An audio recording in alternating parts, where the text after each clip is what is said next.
الحمد لله الحمد لله وكفى والصلاة والسلام على خاتم الأنبياء سيدنا وحبيبنا محمد المصطفى وعلى آله المجتبى وأصحابه النجبى. اللهم صل على سيدنا محمد النبي الأمي الهاشمي وعلى آله وأصحابه نجوم الهدى. أما بعد فقد قال الله تبارك وتعالى في القرآن المجيد والفرقان الحميد: أعوذ بالله من الشيطان الرجيم. بسم الله الرحمن الرحيم. فلا وربك لا يؤمنون حتى يحكموك فيما شجر بينهم ثم لا يجدوا في أنفسهم حرجا مما قضيت ويسلموا تسليما. صدق الله العظيم. قال النبي صلى الله عليه وسلم: لو كان بعدي نبي لكان عمر، أو كما قال رسول الله صلى الله عليه وسلم. صدق الله العلي العظيم وصدق رسوله النبي الكريم، ونحن على ذلك لمن الشاهدين ومن الشاكرين، والحمد لله رب العالمين. موضوع الدرس فضائل سیدنا عمر رضی اللہ تعالی عنہ. برادران اسلام، الحمدللہ کل کے درس میں سیدنا ابو بکر رضی اللہ تعالی عنہ کے بارے میں میں نے مختصراً کچھ گزارشات کی تھی، اور آج کا درس جو ہے اس کا موضوع سیدنا عمر رضی اللہ تعالی عنہ ہے. سیدنا عمر رضی اللہ تعالی عنہ کا سب سے پہلے تو آپ یہ دیکھیں کہ حضرت شاہ ولی اللہ محدث دہلوی فرماتے ہیں کہ تمام صحابہ حضور کے مرید ہیں، لیکن عمر مراد ہے. کہ تمام صحابہ تو خود آئے، لیکن عمر کو اللہ کے نبی نے خود مانگا ہے اللہ سے. تو لہٰذا ایک دعا یاد رکھیں، ایک دعا خلیل اللہ نے مانگی اور ایک دعا حبیب اللہ نے مانگی. خلیل اللہ نے دعا مانگی تھی، یعنی حضرت ابراہیم نے، کہ ربنا وابعث فیہم رسولا منہم، یا اللہ یہاں پیغمبر بھیج ان میں سے. تو یہ خلیل کی دعا تھی حضور کے لیے، اللہ نے محمد مصطفیٰ کو بھیجا. اور حبیب کی دعا جو تھی وہ تھی عمر کے لیے کہ اللہم اعز الاسلام بعہد العمرین. تو اللہ کے نبی نے دعا مانگی کہ یا اللہ، یا تو ابو جہل کو مسلمان کر دے یا عمر بن الخطاب کو مسلمان کر دے. جس کی دل کے اندر اصلاح کی زیادہ امید ہے، آپ جانتے ہیں، اس کو آپ مسلمان کر دیں.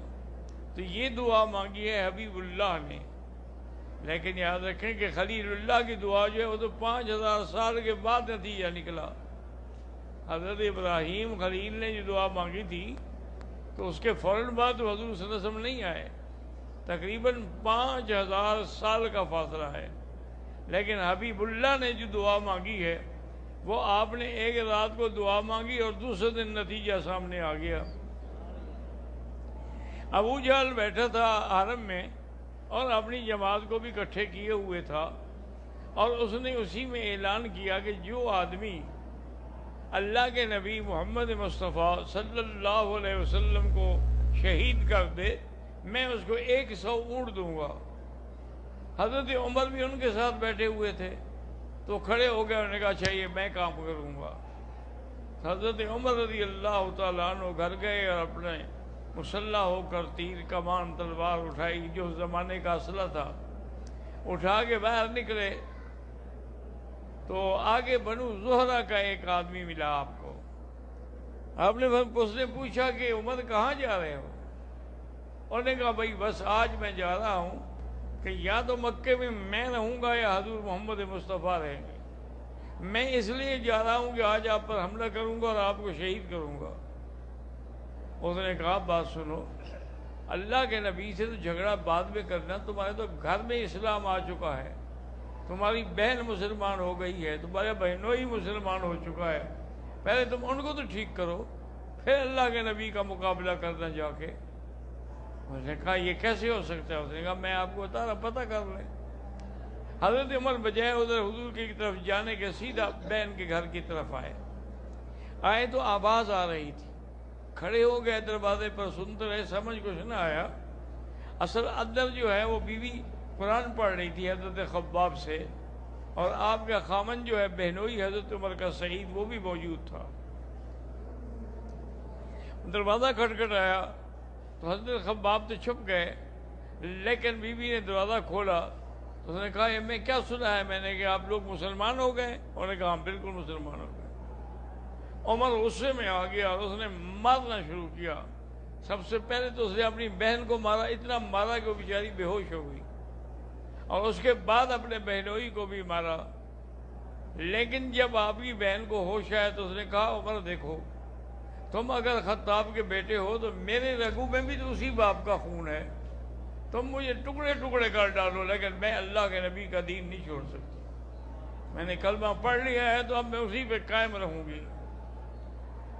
حضرت عمر حیران ہو گئے کہ میں نے اتنا مارا ہے، اس کے باوجود بھی یہ اس بات کو نہیں چھوڑتی۔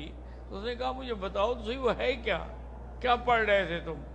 انہوں نے کہا ہم اللہ کا قرآن ہی پڑھ رہے تھے، اور کیا پڑھ رہے تھے؟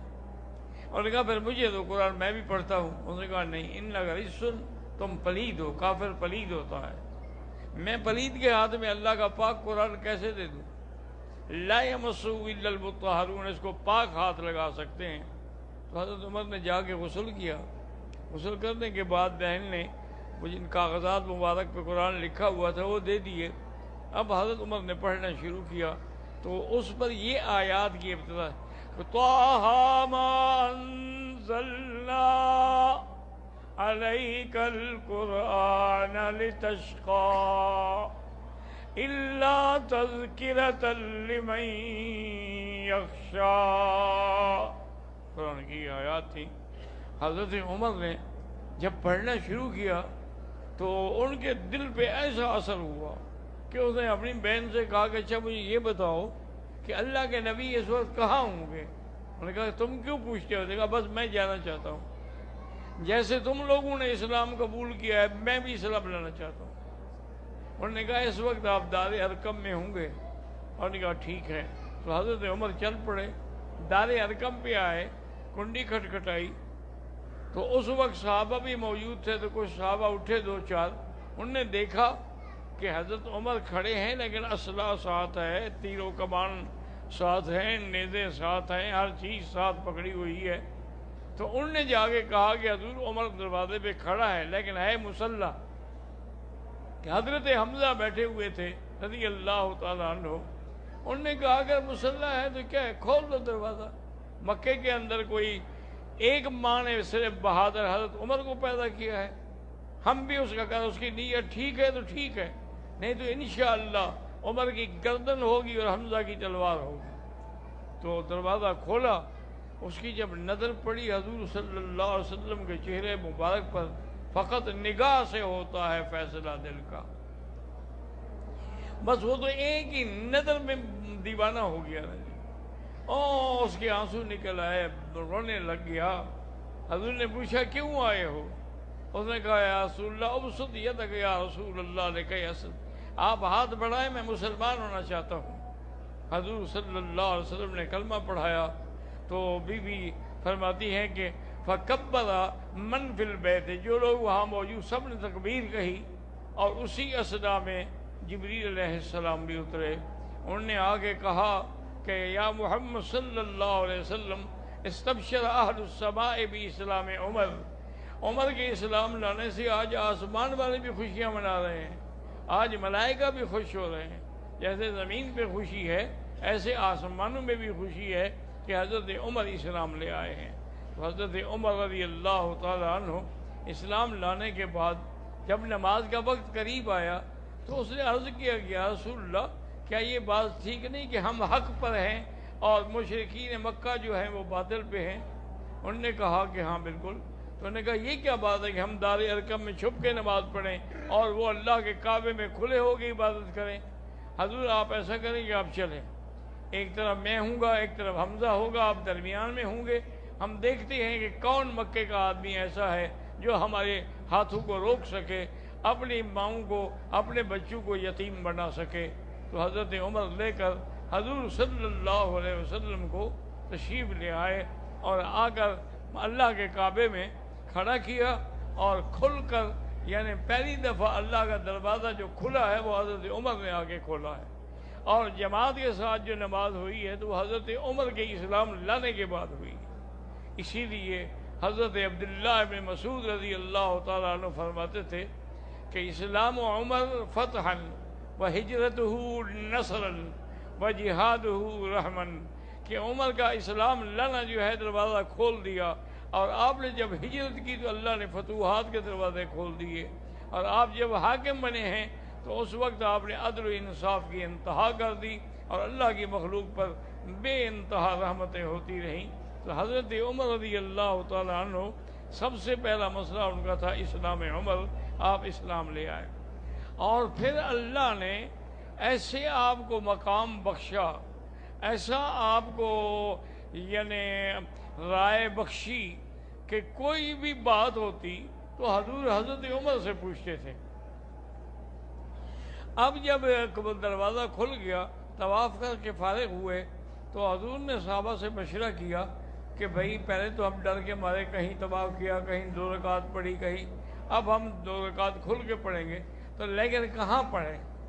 تو کسی نے کہا جی کعبۃ اللہ کے دروازے کے سامنے جگہ بنا لیں، کسی نے کہا جی نہیں حتیم میں بنا لیں، وہ کعبے کے اندر کا حصہ ہے، کسی نے کہا، حضرت عمر سے پوچھا حضور پاک نے، انہوں نے کہا حضور میری رائے یہ ہے کہ آپ کو پیدا کیا ہے اللہ نے ابراہیم خلیل کی دعا سے، تو آپ اسی جگہ کو مصلی بنائیں جو حضرت ابراہیم کا پتھر تھا جس پہ حضرت ابراہیم کھڑے ہوئے تھے۔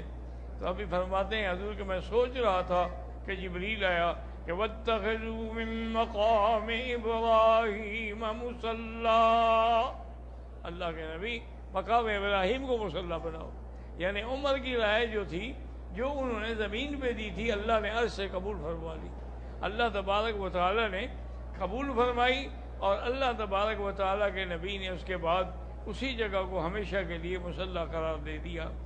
اسی طرح یعنی اس کو علماء نے لکھا ہے موافقات عمر، یعنی کتنے مقام ہیں جس پہ عمر کی رائے کے مطابق اللہ نے قرآن نازل کیا ہے۔ حضرت شاہ ولی اللہ فرماتے ہیں کہ تقریباً 25 مقامات ایسے ہیں، لیکن ان میں جو مشہور مقامات ہیں سب سے پہلے تو یہ ہے کہ حضور حضرت عمر ایک دن باہر جا رہے تھے، اس زمانے میں گھروں کے اندر لیٹرین حمام یہ چیزیں نہیں ہوتی تھیں، تو عورتیں رات کو بیچاری باہر جاتی تھیں، دور نکل جاتی تھیں، تو حضرت عمر راستے میں کھڑے تھے تو حضور کی بیوی بی بی زینب جو ہے نا وہ جا رہی تھی، اور بعض کافر جو ہیں وہ اشارہ کر رہے دیکھو نبی کی بیوی ہے، یہ دیکھو کتنے لمبے قد کی عورت ہے۔ تو حضرت عمر کو بڑا غصہ آیا کہ اللہ کے نبی کی بیوی پر انگلیاں رکھی جائیں، تو اس نے کہا کہ بیوی زینب میں جانتا ہوں، پہچانتا ہوں تمہیں، واپس جاؤ اپنے گھر۔ وہ واپس چلی گئی۔ انہوں نے آگے حضور سے کہا کہ یا رسول اللہ یہ تو بڑی ناقابل برداشت بات ہے کہ آپ کی بیویوں پر لوگوں اللہ سے دعا مانگے، اللہ حکم دے پردے کا، باقی انتظام بھی پھر ہو جائیں گے۔ تو حضرت عمر رضی اللہ تعالیٰ نے بھی دعا مانگی، حضور نے بھی دعا مانگی، اس کے بعد اللہ تبارک و تعالیٰ کے رحمت سے جبریل آئے کہ یا ایھا النبی قل لازواجک و بناتک و نساء المؤمنین یدنین علیہن من جلابیبہن، اللہ نے حکم دیا میرے نبی اپنی بیویوں کو بھی، لڑکیوں کو بھی مسلمان عورتوں کو بھی حکم دو کہ پردے کے بغیر نہ نکلیں. تو اب پردے کا حکم جو ہے اس کا سبب بھی موافقت حضرت عمر رضی اللہ تعالیٰ عنہ کی رائے ہے کہ ان کی رائے کے مطابق اللہ نے حکم دے دیا. تو یہ بھی موافقات عمر میں ہے رضی اللہ عنہ. اور اسی طرح جب جنگ بدر میں اللہ نے فتح عطا فرمائی، کفار مارے گئے اور ان میں سے تقریباً 70 قیدی بھی ہو گئے. جب قیدی آ گئے تو حضور نے فرمایا صحابہ سے کہ اب ان کے بارے میں کیا مشورہ ہے. سب سے آپ نے رائے لی. حضرت ابو بکر نے عرض کیا کہ یا رسول اللہ آپ کے رشتہ دار ہیں، ہمارے بھی رشتہ دار ہیں، شکست کھا چکے ہیں، اتنی ان کی توہین ہو چکی ہے، میری رائے یہ ہے کہ ان سے فدیہ لے کے چھوڑ دیں. وہ فدیہ بھی مسلمانوں کے پیسہ کام آ جائے گا اور ان پر بھی ایک احسان ہو جائے گا. اسی طرح حضور پوچھتے آئے. حضرت عمر خاموش بیٹھے تھے. حضور نے فرمایا عمر تم کیا مشورہ دیتے ہو؟ اور نے کہا یا رسول اللہ جو لوگ مکے سے چل کے اللہ کے نبی پر لڑنے کے لیے آئے ہیں ان کو ہم چھوڑ دیں. آپ حکم دیں ابو بکر کو، آپ حکم دیں حضرت حمزہ کو، آپ حکم دیں، مجھے بھی حکم دیں تلوار، ہر کوئی اپنے اپنے رشتہ داروں کی گردن کاٹ دے. حضرت عمر رضی اللہ نے فرمایا کہ عمر ایمان اسلام کے مسائل میں بڑا شدید ہے، بڑا سخت ہے، بلکہ تم جو راستہ لیتے ہو نا شیطان بھاگ کے دوسرا راستہ اختیار کر لیتا ہے، اس راستے پر شیطان بھی نہیں ٹھہرتا ہے آپ کے ڈر سے. انہوں نے کہا حضرت میری رائے تو یہی ہے کہ آج ہی ان کے گردنیں کاٹ دو اور کفر کی طاقت جو ہے ہمیشہ کے لیے ختم ہو جائے. ان کو چھوڑیں گے یہ پھر طاقت پیدا کر کے مقابلے کریں گے. لیکن حضور پاک نے ان کو نہ چھوڑا تو اللہ کا قرآن نازل ہو گیا. حضرت عمر صبح کو آئے، دیکھا کہ حضور بیٹھے رو رہے ہیں، حضرت ابو بکر بھی رو رہے ہیں، تو کھڑے ہوئے سلام کیا کہ یا رسول اللہ مجھے بھی بتائیں کیا وجہ ہے آپ کے رونے کی، میں بھی آپ کے غم میں شریک ہو جاؤں. انہوں نے کہا عمر اگر تم نہ ہوتے تو آج عذاب نازل ہوتا اور عذاب سے کوئی نہ بچتا ما سوا عمر کے، لیکن اللہ پاک فیصلہ کر چکے تھے ہمارے بچانے کا. پر رائے تمہاری تھی جو اللہ نے قبول فرمائی کہ ما کان نبی نہیں یکون لہ اسرا. کسی پیغمبر کو یہ بات زیب نہیں دیتی کہ اس کو ہم قیدی بنا کے دے دیں وہ چھوڑ دے. آپ نے ان کو قتل کرنا تھا. لہٰذا تمہاری رائے جو ہے اللہ نے قبول کی ہے. جو آپ نے یہاں رائے دی تھی وہی رائے اللہ پاک کو پسند آئی اور اللہ نے قبول فرمائی. تو یہ بھی موافقات عمر میں ہے رضی اللہ تعالی عنہ وارضاہ. اللہ تبارک و تعالی نے ان کی یہ رائے جو ہے اور وہ بھی قیامت تک پھر لکھی جائے گی کہ اس رائے میں ان آیات کے نزول کا سبب جو ہے وہ حضرت عمر رضی اللہ تعالیٰ عنہ. اور اسی طرح ایک بشر نام کا منافق تھا، اس کا لین دین میں یہودی کے ساتھ جھگڑا تھا.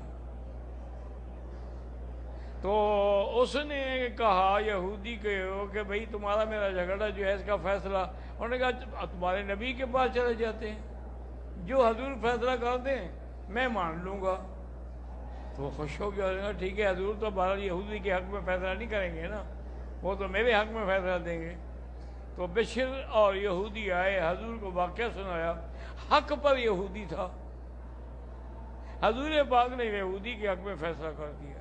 اور میں کہ جب فیصلہ کرنا ہو پھر یہ نہیں دیکھنا پڑتا کہ فریقین میں مسلمان کون ہے اور یہودی کون ہے، وہ تو یہ دیکھنا پڑتا ہے کہ حق کس کا ہے. تو حق پر چونکہ یہ تھا میں نے اس لیے اس کے حق میں فیصلہ کر دیا ہے. وہ وہاں سے اٹھ کے چل پڑے. تو وہ یہودی دوبارہ کہنے لگا، اپنا منافق جو تھا بشر کہنے لگا یار حضور نے بات اچھی طرح میرے خیال میں سنی نہیں، اگر سنتے اچھی طرح تو میرے حق میں فیصلہ ہو، چلو عمر کے پاس چلتے ہیں. اب بشر کا خیال یہ تھا کہ عمر تو چونکہ کافروں کے خلاف ہے شدید اور وہ یہودیوں کے ساتھ بہت بڑی سخت لڑائی ہے اس کی، تو وہ ہمارے حق میں فیصلہ کرے گا. وہاں آئے حضرت عمر رضی اللہ تعالیٰ عنہ گھر سے باہر تشریف لائے. تو اس نے بتایا کہ جی یہ حضور کے پاس مجھے لے گیا، انہوں نے فیصلہ میرے حق میں کر دیا ہے، اب یہ حضور کا فیصلہ بھی نہیں مانتا تو میں کیا کروں. کہا کہ حضرت عمر سے فیصلہ کراتے ہیں. تو میں نے کہا چلو میں بھی چلتا ہوں عمر کے فیصلے کے لیے. انہوں نے کہا ٹھہر جاؤ، تم ادھر ٹھہرو ابھی فیصلہ کرتا ہوں.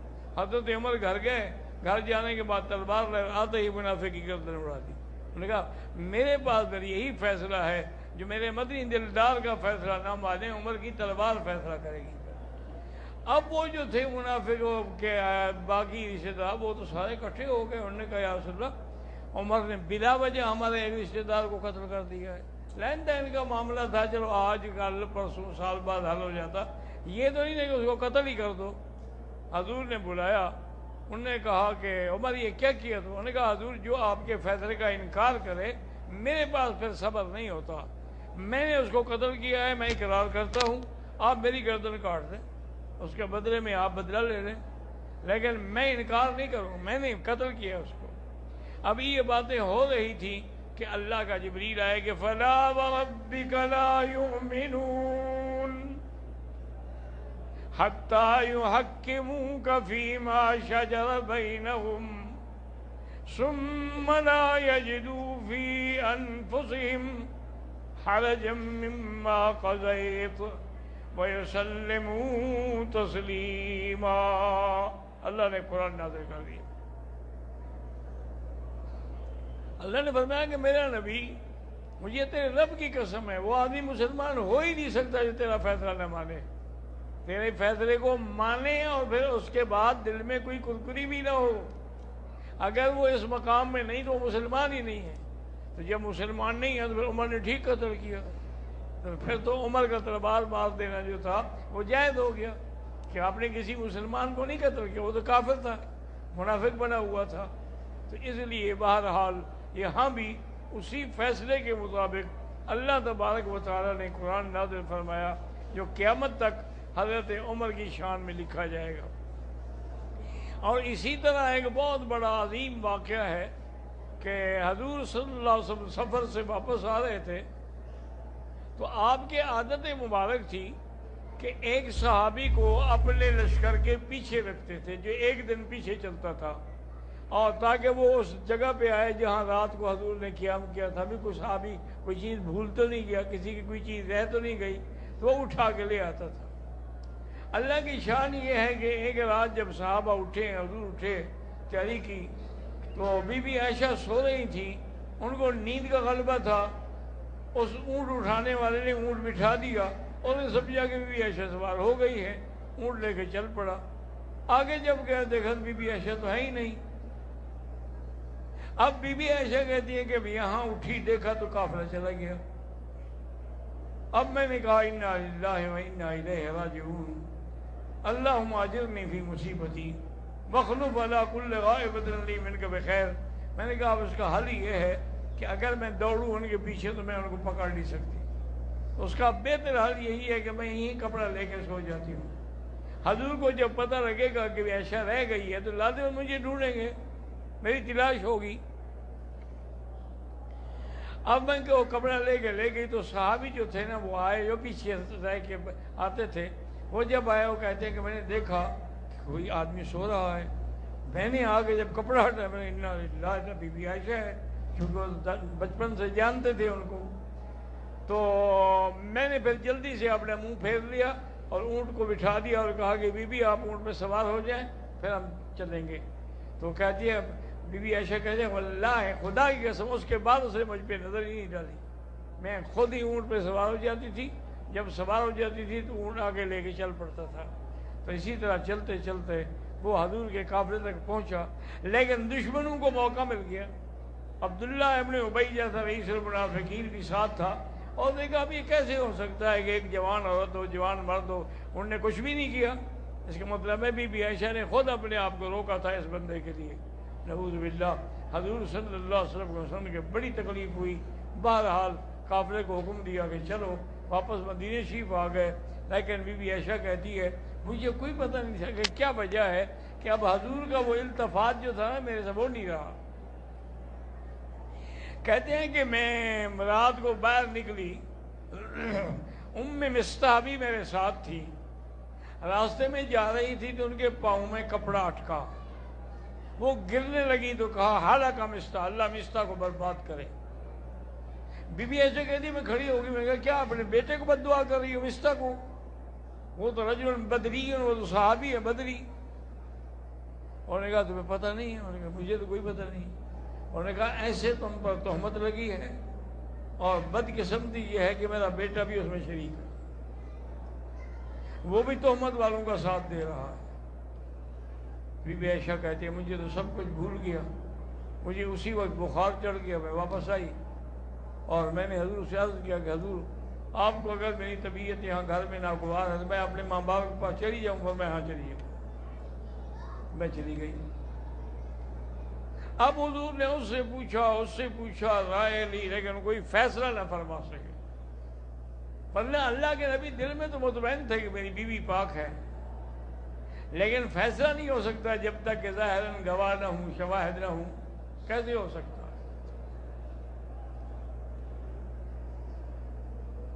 اس کے بعد وہ کہتے ہیں جناب حضرت عمر نے کہا کہ حضور نے مجھے بلایا، حضور نے مجھے بلایا اور کہا کہ عمر میں تم سے بی بی عائشہ کے بارے میں بات کرنا چاہتا ہوں۔ انہوں نے کہا حضور میری کیا ضرورت ہے کہ میں اللہ کے نبی کے گھرانے کے بارے میں بات کروں؟ انہوں نے کہا نہیں، میں تمہیں حکم دے رہا ہوں کہ تم بتاؤ عائشہ کے بارے میں۔ انہوں نے کہا حضور اگر میں بتاؤں پھر آپ ناراض تو نہیں ہوں گے؟ آپ نے فرمایا کہ نہیں ہوں گا۔ انہوں نے کہا یہ نکاح بی بی عائشہ سے آپ نے خود کیا ہے یا اللہ نے کرایا ہے؟ انہوں نے کہا بھائی میرا تو کوئی بھی نکاح اللہ حکم کے بغیر نہیں ہوا، میرا نکاح ہو یا میری بیٹیوں کا، اللہ کا حکم ہوتا ہے پھر نکاح ہوتا ہے۔ انہوں نے کہا حضور عجیب بات ہے کہ یعنی ہمیں اپنی اولاد کے لیے پاک بیوی مل جاتی ہے، اللہ کو اپنے نبی کے لیے پاک بیوی نہیں ملی، یہ کیسے ہو سکتا ہے؟ اور دوسرا انہوں نے کہا حضور دوسرا سوال میرا یہ ہے کہ آپ کے بدن پر کوئی مکھی بیٹھتی ہے؟ حضور نے فرمایا کہ نہیں۔ انہوں نے کہا جب گندی مکھی حضور کے بدن پہ نہیں بیٹھ سکتی، آپ کے بستر پر گندی عورت کیسے آ سکتی؟ سبحانک ھذا بہتان عظیم، یہ جھوٹ ہے، بہتان ہے۔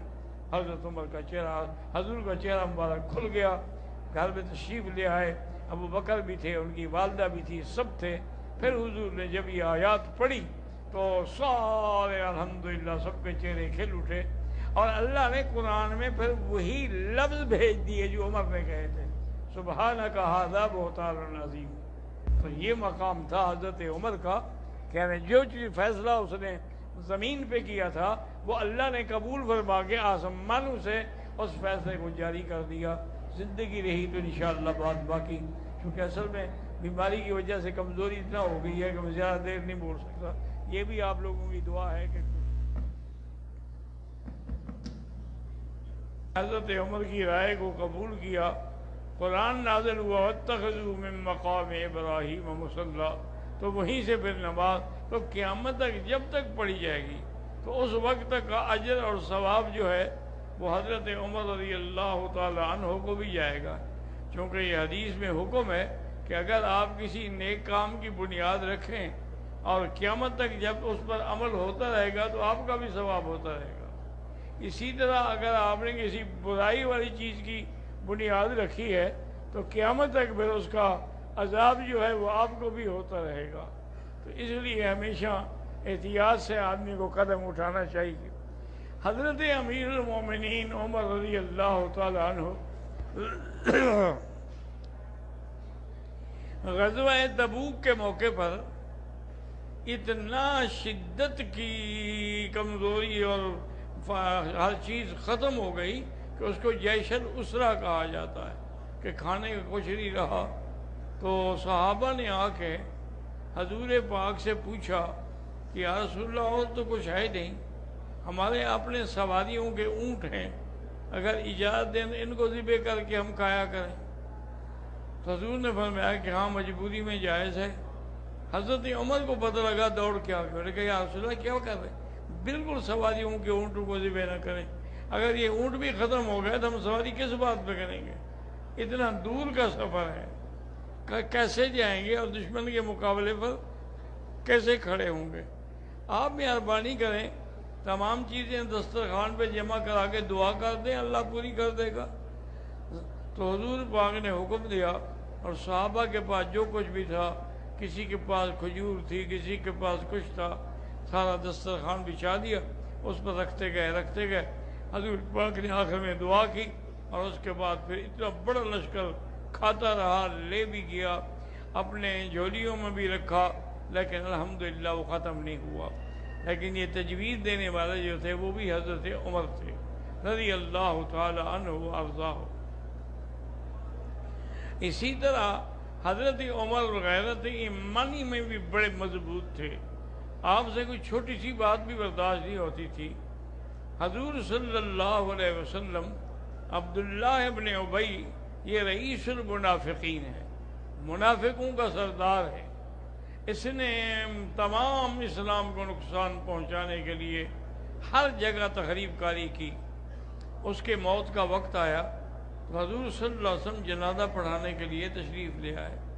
تو حضرت عمر نے کہا کہ میرا تو خون کھول گیا کہ اس منافق کا جنازہ حضور پڑھائیں اور اس کے لیے دعا کریں کہ اللہم اغفر لحینا ومیتنا، یہ تو بخشا جائے گا. جب حضور کی دعا ہو جائے گی تو یہ تو پھر بخشا گیا. تو میں نے عرض کیا کہ یا رسول اللہ تو صلی اللہ علیہ اس پر جنازہ نہ پڑھیں. یہ وہ منافق ہے جس نے بی بی عائشہ پہ تہمت لگائی. یہ وہ منافق ہے جس نے جنگ احد کے موقع پر اپنی جماعت کو ہٹا لیا اور ہماری شکست کا سبب بنا. اس پر آپ جنازہ پڑھنے کے تشریف لائے ہیں. حضور نے فرمایا عمر میں نے اس کے بیٹے کو کہہ دیا تھا کہ میں جنازہ پڑھاؤں گا، تو اب میں اپنی زبان سے تو نہیں پھر سکتا، میں تو پھر اپنی زبان پر قائم رہوں گا، جنازہ پڑھاؤں گا. تو بہرحال حضور صلی اللہ علیہ وسلم کھڑے ہو گئے. جب کھڑے ہوئے جنازے کے لیے تو حضرت عمر بھی کھڑے ہو گئے. اب حضور کی مخالفت تو نہیں ہو سکتی نا. جب جنازہ ختم ہو گیا اللہ نے جبریل بھیجا کہ وَلَا تُصَلِّ عَلَىٰ أَحَدٍ مِّنْهُمْ وَلَا تُصَلِّ عَلَىٰ أَحَدٍ مِّنْهُمْ مَاتَ أَبَدًا وَلَا تَقُمْ عَلَىٰ قَبْرِهِ.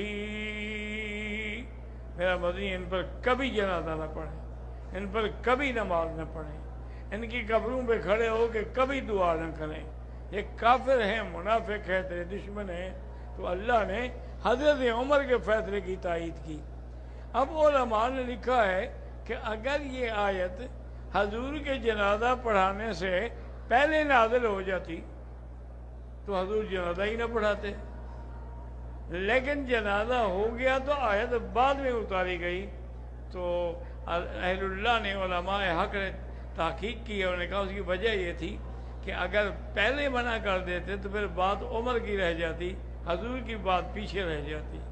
اللہ نے اپنے نبی کی بات پوری ہونے دی اور اس کے بعد آئندہ کے لیے فیصلہ فرما دیا کہ اب آئندہ کبھی ان کا جنازہ نہ پڑھا جائے. تو حضور صلی اللہ علیہ وسلم کا یہ ساتھی حضرت عمر رضی اللہ تعالیٰ عنہ بڑے عظیم انسان تھے اور آپ کو اللہ نے بڑی عظیم ایمانی غیرت عطا فرمائی تھی کہ کوئی بھی بات ہوتی تھی.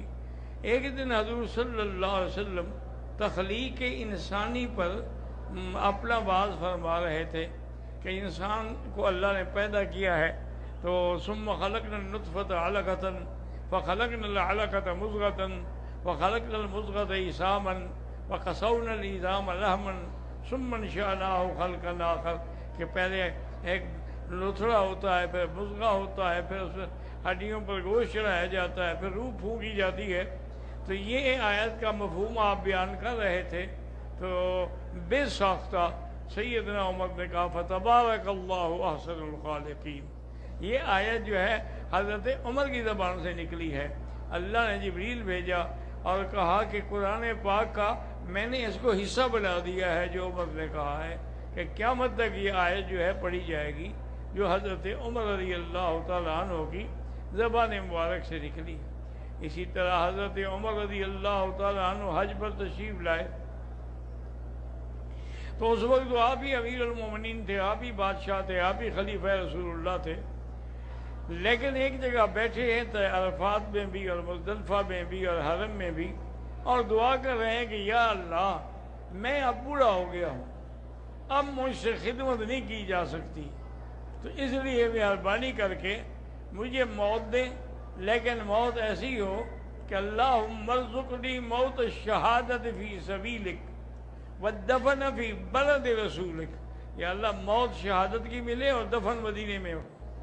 یہ حضرت دعا بار بار دعا مانگ رہے ہیں. چونکہ حضرت عمر رضی اللہ تعالیٰ عنہ کی تو بڑی دور رس نظر ہوتی تھی، تو آپ یہ دعا مانگتے رہے، اور جب مدینہ منورہ میں تشریف لے آئے تو آپ کو کچھ تکلیف بھی تھی، اور ایک آدمی تھا جو حضور کی خدمت میں آیا، اس کا نام تھا ابو لولو فیروز مجوسی۔ وہ یہ چکیاں ہے نا آٹا پیسنے والی، یہ چکیاں بناتا تھا۔ وہ آیا، اس نے کہا کہ حضرت آپ میرے کفیل سے کہیں، وہ مجھ سے پیسے زیادہ لیتا ہے۔ آپ نے فرمایا کام کیا کرتے ہو؟ انہوں نے کہا جی میں چکیاں بناتا۔ نے کہا بھی پھر یہ تو بڑا کام ہے، اس میں تو آپ زیادہ کماتے ہیں، وہ اگر آپ سے کچھ لیتا ہے مزدوری تو ٹھیک کرتا ہے، تو آپ ایسا کرو کہ مجھے بھی ایک چکی بنا دو۔ تو کہنے لگا آپ کو تو ایسی چکی بنا دوں گا جو ایک دفعہ چلے گی تو پھر قیامت تک نہیں رکے گی۔ یہ کہہ کے وہ چلا گیا۔ حضرت عمر نے فرمایا سے مجھے اشارہ کیا مجھے قتل کرے گا۔ وہ چکی یہی ہے کہ جب میں درمیان سے ہٹ جاؤں گا تو فتنے پھر قیامت تک ہی چلیں گے نا۔ بہرحال کسی نے خیال کیا، کسی نے نہیں کیا، انہوں نے کہا ہر چیز اللہ کے ہاتھ میں ہے۔ اور پھر مدینہ منورہ میں اللہ کے بلد الامین اور جہاں امن قائم ہو چکا تھا، وہاں کیسے حضرت کو شہید کیا جا سکتا ہے؟ حضرت نماز کے لیے تشریف لے آئے تو آپ صفیں بنا رہے تھے اور محراب رسول میں کھڑے تھے اور لوگوں سے کہہ رہے تھے بھی صفیں ٹھیک کرو، صفیں ٹھیک کرو۔ اسی اثنا میں وہ بدبخت چھپا ہوا تھا، ابو لولو جو تھا، اس نے زہر میں خنجر بجھایا ہوا تھا، وہ خنجر مارا اور سارا پیٹ مبارک آپ کا چیر دیا، حتیٰ کہ آپ کی آنتیں مبارک باہر آ گئی۔ تو فوراً آپ نے ایسے آنتوں پہ ہاتھ رکھ دیا اور آپ نے پیچھے جو کھڑا تھا بیٹا اس کو اشارہ کیا کہ نماز پڑھو، تاکہ اگر جان جائے لیکن نماز میں کمی نہ آئے۔ اس نے پھر نماز کے لیے کھڑا ہوا۔ صحابہ کہتے ہیں کہ جب آواز بدلی لگی تو ہم حیران ہوئے کہ بھی یہ عمر کی آواز تو نہیں ہے، یہ تو آواز میں تبدیل لگتی ہے۔ بہرحال جب بھی اسلام پھرا تو اس کو صحابہ نے پکڑنے کی کوشش کی اس قاتل کو، لیکن اس ظالم کے ہاتھ میں چونکہ خنجر تھا وہ سب کو مارتا رہا، 9 آدمی اور بھی شہید ہو گئے۔ پھر وہ پکڑا گیا۔ حضرت عمر رضی اللہ تعالیٰ عنہ نے صحابہ سے پوچھا کہ سب سے پہلے مجھے یہ بتاؤ کہ مجھے مارنے والا مسلمان تھا یا کافر تھا؟ انہوں نے کہا حضرت وہ تو مجوسی ہے، کافر ہے ابو لولو فیروز۔ آپ نے کہا فزت برب الکعبہ، خدا کی قسم، مجھے کعبے کے رب کی قسم میں کامیاب ہو گیا، الحمدللہ کہ مجھے کسی کافر نے مارا ہے، کسی مسلمان نے تو نہیں مارا ہے۔ تو حضرت عمر رضی اللہ تعالیٰ عنہ نے اسی حالت میں خلافت کے فیصلے بھی فرمائے اور اپنے بیٹے کو بلایا اور کہا کہ آپ ایسا کرو کہ بی بی عائشہ کے پاس جاؤ، چونکہ وہ حجرہ مبارک جس میں حضور صلی اللہ علیہ وسلم کی ذات ہے اور ابو بکر ہیں، یہ حجرہ جو ہے اصل میں بی بی عائشہ کا ہے۔ تو جب تک بی بی عائشہ اجازت نہ دے اس کے حجرے میں کوئی تدخل نہیں ہو سکتا۔ تم آپ جا کے کہیں کہ ارسلنی عمر، مجھے امیر المومنین نہ کہنا مجھے عمر نے بھیجا ہے، کیونکہ اب میں امیر المومنین نہیں رہا، اب میری موت آ گئی۔ تو ہو سکتا ہے امیر المومنین کہنے کی وجہ سے وہ رعایت کر لیں، صرف میرا نام لینا، کبھی وہ اجازت چاہتے ہیں۔ تو وہ آیا تو اس نے بی بی عائشہ کو بلایا۔ بی بی عائشہ دروازے پر پردے کے اندر کھڑی ہوئی، اس نے کہا کہ مجھے عمر نے بھیجا ہے رضی اللہ عنہ اور درخواست کی ہے کہ چونکہ آقا نامدار اور ابو بکر رضی اللہ تعالیٰ عنہ آپ کے حجرے میں ہیں، اور حضور جب بھی کوئی بات ہوتی فرماتے تھے انا ابو بکر و عمر، انا ابو بکر و عمر، تو مجھے بھی ان کے ساتھ اکٹھا ہونے دیں، اگر آپ اجازت دیں تو وہ کہتے ہیں کہ میں وہیں دفن ہوں۔ تو بی بی رونے لگ گئی۔ انہوں نے کہا میں نے جگہ تو اپنے لیے رکھی تھی، لیکن عمر کا حق ہم سب پر زیادہ ہے، لہذا میں اجازت دیتی ہوں آپ حضرت عمر رضی اللہ عنہ کو حضور کے روضہ مبارک میں دفن کریں۔ اب جناب جب وفات ہو گئی، تجہید ہو، انہوں نے کہا بات سنو، جب میرا جنازہ پڑھ لو پھر بھی جا کے میرے جنازے کو بی بی عائشہ کے دروازے پہ رکھنا اور پھر اجازت ماننا دوبارہ، چونکہ موت کے بعد ان کو یقین ہو گیا کہ اب میں موت آ گئی مجھے، اب اجازت دیں تو مجھے دفن کرنا، اجازت نہ دیں تو دفن نہ کرنا۔ جو لوگ اتنا ڈرتے ہوں وہ حضور کی اولاد کا فدا کھا جائیں گے۔ روافظ کیسی تہمتیں لگاتے ہیں۔ جو لوگ اتنا ڈرتے ہیں کہ بغیر اجازت کے قبر کی جگہ نہیں لے سکتے. تو بہرحال اللہ تبارک و تعالیٰ نے حضرت عمر رضی اللہ تعالیٰ عنہ کی یہ دعا جو تھی وہ قبول فرمائی. حتیٰ کہ بعض علماء تو یہ کہتے ہیں کہ اس دعا کو بھی وظیفہ سمجھو، جب موقع ملے یہی دعا کیا کرو کہ اللہم ارزقنی موت الشہادت فی سبیلک والدفن فی بلد رسولک. تو اللہ تبارک و تعالیٰ قادر ہیں، جیسے ان کی دعا منظور ہو گئی ہم میں سے بھی کسی کی دعا کو جو ہے وہ منظور فرما لے. تو اللہ پاک آپ کو اور مجھے بھی صحیح طریقے پہ راستے پہ چلنے کی توفیق دے. وآخر دعوانا ان الحمد للہ رب العالمین.